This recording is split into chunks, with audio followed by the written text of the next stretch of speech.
Hi guys! For this lesson I'm gonna talk about how you can mix chord tones and scales. I'm gonna talk about arpeggios and how you can combine the arpeggios with the major scale. This lesson will help you to construct and write your own lines and licks. It will also help you to understand how you can improvise and solo over chord changes. At the end of the lesson, I will show you one of my many different ways how I organize and navigate the fretboard when I improvise and solo over a major 2-5-1 progression. A 2-5-1 progression is, as you may know, one of the most common chord progressions in music, especially in jazz. But you can make use of the 2-5-1 progression in other music styles also, like blues, soul, pop, and so on. So at the end of the lesson, I will show you 5 different positions on the neck, and in each position, I will show you the chords and the arpeggios for the 2-5-1 progression. The chords for the 2-5-1 progression in the key of C are D minor 7, G7, and C major 7. Those 3 chords come from the C major scale. So that's why you just need one scale to play over those 3 chords. But if you just play the C major scale up and down without any regard to the chord progression, everything will sound like crap. So what you need to learn is to emphasize the chord tones for each chord. When you play the C major scale over, for example, the D minor 7 chord, which is the 2 chord of C, you need to emphasize the chord tones of D minor 7. You can't just play the C major scale up and down. So, how do you emphasize chord tones? Well, everything gets a lot easier if you know the arpeggios for the chords. When you play, for example, a D minor 7 arpeggio, you are actually playing the chord tones of D minor 7.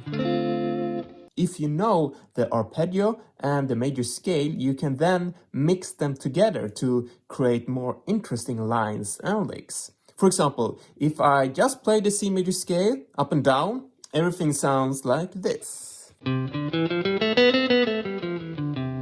Pretty boring, but if I combine the C major scale with the D minor 7 arpeggio, everything starts to sound a little bit more musical. For example, here's a phrase I came up with which combine the C major scale with chord tones of D minor 7.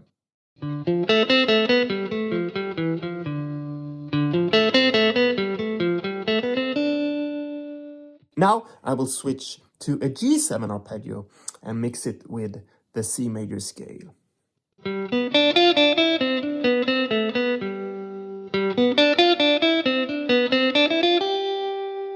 And here's the C major 7 arpeggio with the C major scale.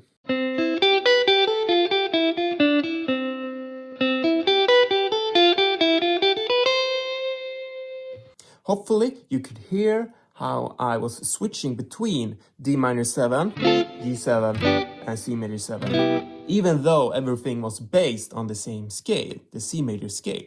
So, obviously, it's good to know arpeggios. You won't get so far with only a scale.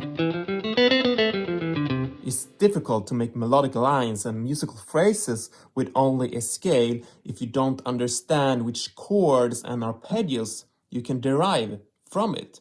Okay, so let's listen to the line I played for the D minor 7 chord one more time, and then I will break it down and analyze what's going on.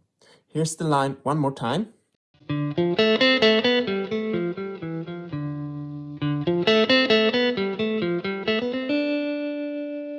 So I'm essentially just playing each and every note from the C major scale. But I emphasize the chord tones of D minor 7. You can emphasize the chord tones in a few different ways. Either you just play the D minor 7 arpeggio without any additional notes from the C major scale. By doing that, you can hear the harmony in a clear and obvious way. If you add notes from the C major scale to the arpeggio, you usually want to play the chord tones on the beats 1, 2, 3, 4, and the other notes from the C major scale on the weak beats. the notes that fall between 1, 2, 3, and 4, which are 1 and, 2 and, 3 and, 4 and. Now, you don't need to follow this rule slavishly. You don't need to play chord tones on strong beats all the time, but it's a good rule of thumb. Okay, so let's analyze the line I just played for the D minor 7 chord. The line starts with a D minor 7 arpeggio.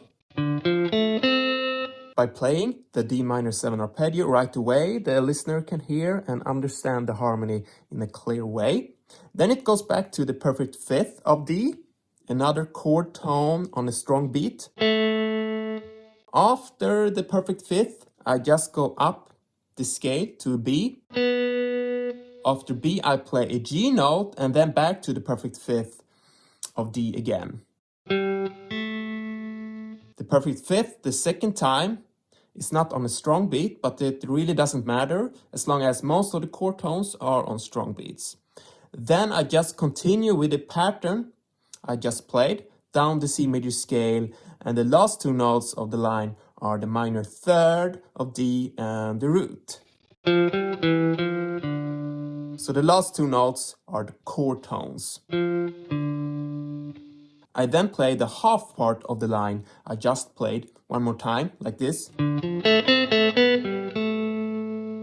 I then play the minor third of D on a strong beat, and I continue the line up the C major scale, ending on the root, a D on a strong beat. So, here's the whole line one more time.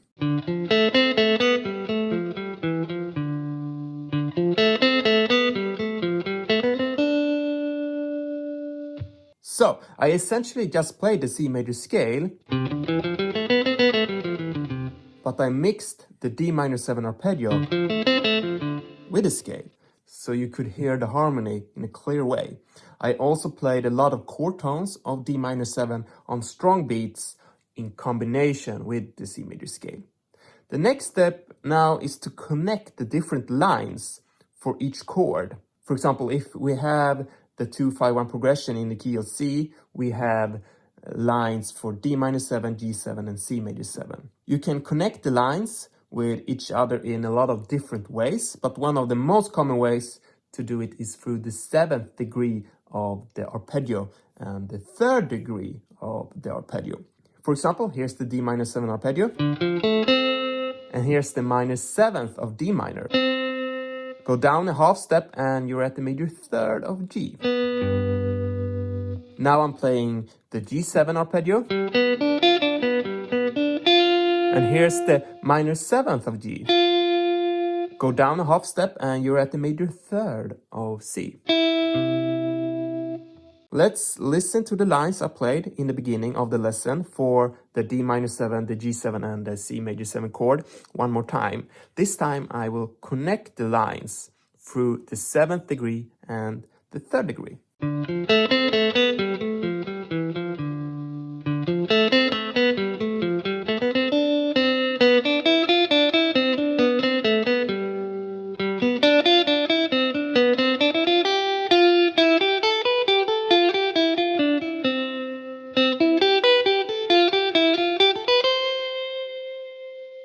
Now, the next step would be to learn more licks and lines like this, where you incorporate the C major scale with different arpeggios. For example, the different arpeggios that you have within the C major scale are C major 7, D minor 7, E minor 7, F major 7, G7, A minor 7, and B minor 7 flat 5.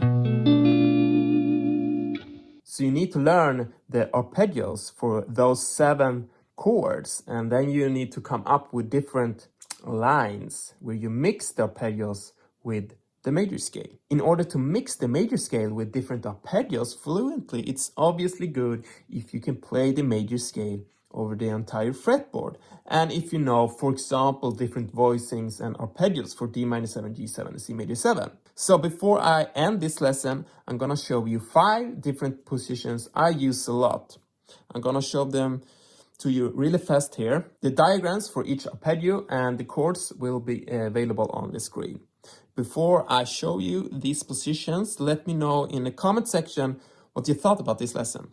Was this lesson helpful for you? Will you try to write your own lines using the major scale and different arpeggios now? Or maybe you're already doing that. Let me know in the comment section down below. Also, if you want to learn more about guitar playing and if you want me to keep posting lessons, subscribe to my YouTube channel. Before I go, a special shout out to all my supporters on my Patreon page. Okay, that's it for now. Thank you for watching and I'll see you next time. Here's the diagrams, the positions and the arpeggios. All right, cheers.